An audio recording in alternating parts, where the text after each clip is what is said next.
प्राचीन राज्य आर्यगढ़ में अंधेरा छा चुका था। राज्य अकाल, बीमारी और युद्धों के संकट में डूबा हुआ था। कई महीनों से जनता तकलीफ सह रही थी। राजा विक्रम, जो एक अद्वितीय बहादुर राजा था, अपने लोगों की तकलीफ से बेचैन था। एक रात महल में एक रहस्यमय पक्षी आया और राजा से कहा, यदि तुम अपने राज्य को बचाना चाहते हो तो मृत्यु लोक की घाटी में जाकर 7 परीक्षाओं का सामना करना होगा। इन परीक्षाओं को जीतकर तुम अपनी भूमि को नया जीवन दे सकोगे। राजा ने तुरंत यह चुनौती स्वीकार की। वह जानता था कि उसके लोगों की तकदीर उसके हाथों में है और इस प्रकार उसने अज्ञात की यात्रा शुरू की। पहला खतरा एक घने जंगल में था। राजा विक्रम तलवार निकाले एक हल्की सी गूंज सुन रहा था जब अचानक परछाइयां प्रकट हुई। ये परछाइयां भयानक रूप में बदल गईं और उनके ठंडे हाथ राजा के करीब आने लगे। उनका उद्देश्य राजा की आत्मा को छीनना था। हमें अपनी आत्मा दे दो या तुम्हें नष्ट कर दिया जाएगा। राजा ने तलवार निकाली, मगर उसने इन परछाइयों की हकीकत को पहचानते हुए अपनी शक्ति और संकल्प को मजबूत किया। उसकी ताकत ने परछाइयों को हरा दिया और वे गायब हो गईं। अब उसका रास्ता साफ हो चुका था। आगे बढ़ते हुए राजा ने एक छोटे से गांव में एक दुखी महिला को देखा। उसकी आंखों में सच्चाई की बजाय धोखे की गहराई थी। वह रोते हुए कह रही थी, मेरे बच्चों को खाना नहीं मिल रहा, मेरी मदद करो। राजा ने उसकी मदद करने की कोशिश की और उसे खाना दिया, मगर जैसे ही उसने खाना पकड़ा वह एक भयानक चुड़ैल में बदल गई।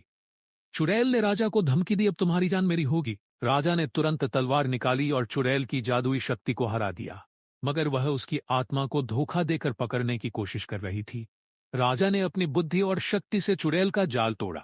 यहां आगे बढ़ा। अब राजा एक झील के किनारे पहुंचा जहां सैकड़ों जहरीले सांप तैर रहे थे। झील में एक चमकती हुई चीज थी जो रास्ता दिखा सकती थी, मगर सांप गुस्से से उसके, तुम यहां नहीं आ सकते। राजा ने घोड़े की लगाम पकड़ी और अपनी शक्ति से सांपों को पीछे हटा दिया। उसने एक पेड़ की शाखा से सांपों को दूर किया और झील में रखी चमकती हुई चीज हासिल कर ली। जब वह एक ऊंचे पहाड़ पर पहुंचा, उसे वहां एक दैत्य मिला जिसने उससे कहा, यह समय का पहाड़ है, यहां हर चीज समय की कैद में है। तुम्हें सही समय का चुनाव करना होगा, वरना तुम हमेशा के लिए यहां कैद हो जाओगे। राजा ने अपनी बुद्धि और शक्ति का उपयोग करते हुए दैत्य की परीक्षा को सफलतापूर्वक पूरा किया और पहाड़ पार कर लिया। आखिरकार उसके सामने नरंजन आया, जो एक महान शक्तिशाली हस्ती था।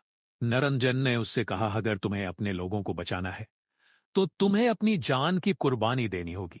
राजा ने तलवार निकाली और अपनी जान की कुर्बानी देने के लिए कदम आगे बढ़ाया, मेरी जिंदगी, मेरे राज्य की रक्षा के लिए। मगर नरंजन मुस्कुराया, तुम्हारी कुर्बानी की नीयत ही तुम्हारी सफलता की दलील है। नरंजन ने उसकी कुर्बानी को स्वीकार न करते हुए कहा कि राजा ने जिस संकल्प का प्रदर्शन किया है वह सफलता का प्रतीक है।